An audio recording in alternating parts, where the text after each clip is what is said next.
is Jill Barber, and I'm here performing in Kingston this evening with my band, and happy to be chatting with QTV.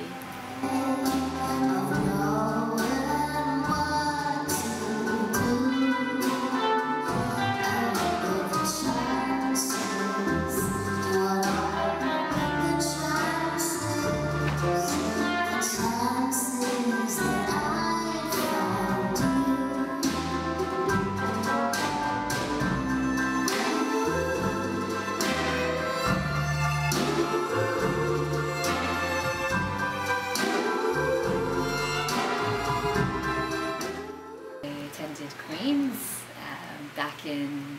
I graduated in 2002, so oh my goodness, it's been almost 10 years. And I lived here in Kingston for 4 years, and I loved being a student, and I loved living in Kingston.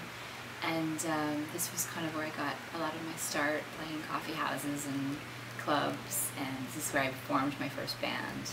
We were called Bent Ivy, and yeah, Kingston is a really, really special place for me because I spent my formative years here, and it feels like a home of mine. I sort of always feel at home in Kingston.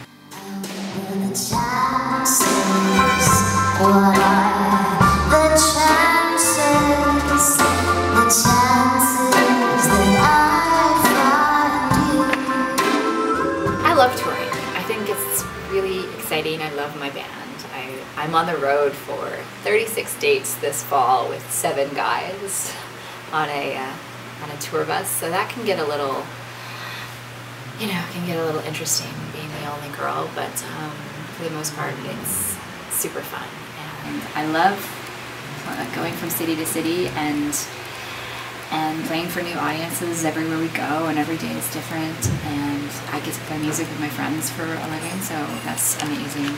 I love the variety of venues. I mean, I love playing churches because they're built for sound and they're gorgeous old spaces. I love theaters, but I also love clubs and cabaret style theaters, and I like it when I play clubs or places where people can drink. For me, I think it makes for kind of a warmer audience if people have like a glass of wine or a glass of whiskey, but so I don't think that's going to happen tonight at the church. It's going to be a little more refined, but yeah, it'll sound beautiful here tonight at the church. This little light of mine, I'm gonna let it shine. This little light of mine, I'm gonna let it shine. This little light of mine, I'm gonna let it shine, let it shine, let it shine, let it... This was the most ambitious record that I've ever made. It's pretty high drama, high romance. We recorded a 12-piece string section with like full orchestral arrangements, and that was it took a lot of writing and composing and gathering of these chamber players, and yeah, a lot of work went into it, but I guess I'm really, really happy with the result, and the result is definitely a product of the collective of myself and my band, who were all a huge part in this record. They all brought their creative input and talent to the record. So so myself, my band, my producer Les Cooper, we all put a lot of work into this record, so it's nice to see the light of day.